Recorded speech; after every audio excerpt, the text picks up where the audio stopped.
माँ, ये शब्द सुनते ही लगभग हर इंसान के सामने एक ही सी तस्वीर आती है।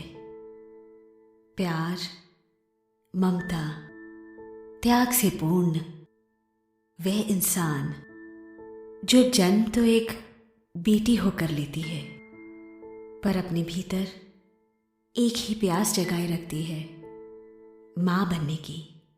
और माँ बनते ही वह बाकी सब कुछ भूलकर सिर्फ अपने संतान के पालन पर केंद्रित हो जाती है।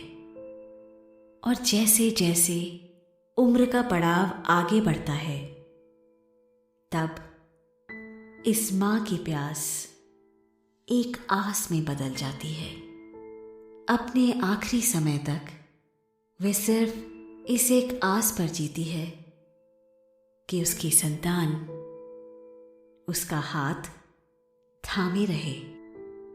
लेकिन क्या उसकी संतान उसकी इस एक प्यास से एक आस तक के सफर को समझ पाती है? इसी भाव पर आइए सुनते हैं ये कहानी। एक बार बेटे और माँ में बहस शुरू हो गई। बेटे ने माँ को कहा, माँ, तू हमेशा कहती रहती है ना कि माँ का कर्जा कभी नहीं उतर सकता। अब मैं तंग आ गया हूँ ये सब सुनकर। आज मैं तेरे अगले पिछले सब कर्ज चुका दूंगा। बता बता, कितना कर्ज है तेरा? तुझे क्या चाहिए? रुपया, सोना, चांदी, जेवर? बता माँ, ऐसा क्या दूं जिससे तेरा कर्जा उतर जाए? माँ ने बेटे को बड़े आराम से कहा, बेटा, ये रुपए पैसे सोने चांदी से तो मेरा कर्जा नहीं उतरेगा। अगर तुझे मेरा कर्ज उतारना है तो एक काम कर, आज रात तू मेरे पास मेरे कमरे में सो जा। अगर तू एक रात के लिए मेरे पास सो जाएगा तो मैं समझूंगी कि तूने मेरा कर्ज उतार दिया। बेटे ने सोचा कि सिर्फ एक रात की ही तो बात है, सो जाता हूँ माँ के पास। जैसा तय हुआ था, उस दिन बेटा माँ के कमरे में ही सो गया।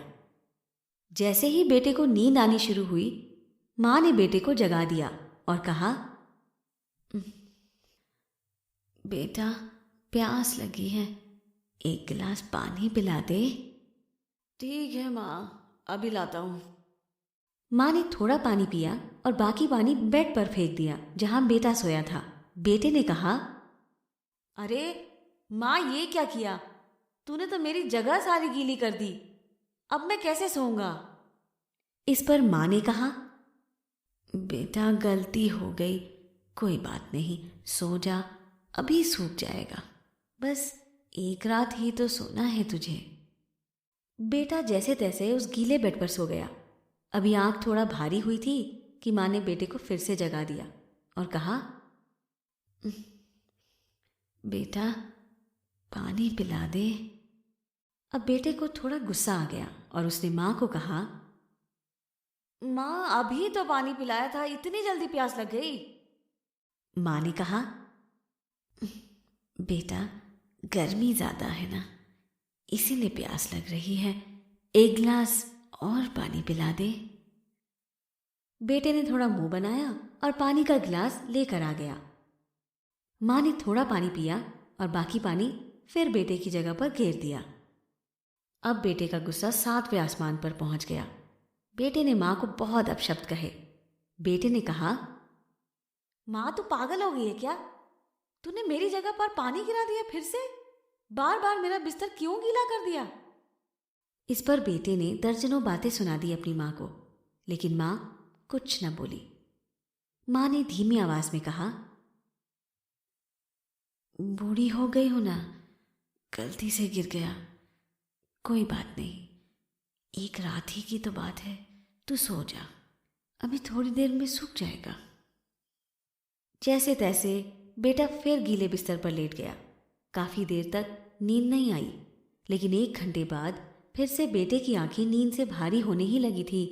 और तभी माँ ने बेटे को फिर से उठा दिया और कहा, बेटा, पानी।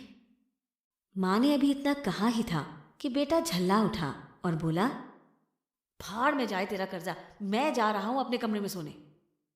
इतना सुनते ही मां ने बेटे के गाल पर एक जोरदार तमाचा मारा और कहा, तू मेरा कर्जा उतारने चला था, तू एक बार मेरे कमरे में सो गया और मैंने सिर्फ 2 बार तेरा बिस्तर गीला कर दिया तो तू भाग रहा है यहाँ से। मैंने तो तेरा बिस्तर साफ पानी से गीला किया, लेकिन जब तू छोटा था तो मेरा बिस्तर अपने पेशाब और मल से गीला करता था और मैं खुद गीले पर लेटती थी और तुझे सूखे बिस्तर पर लिटाती थी। मैं सारी रात तेरी गंदगी में सोती थी, लेकिन फिर भी मेरा प्यार कभी तेरे लिए कम नहीं हुआ। मैंने तो सिर्फ 2 बार पानी मांगा तुझे और इतना गुस्सा आ गया।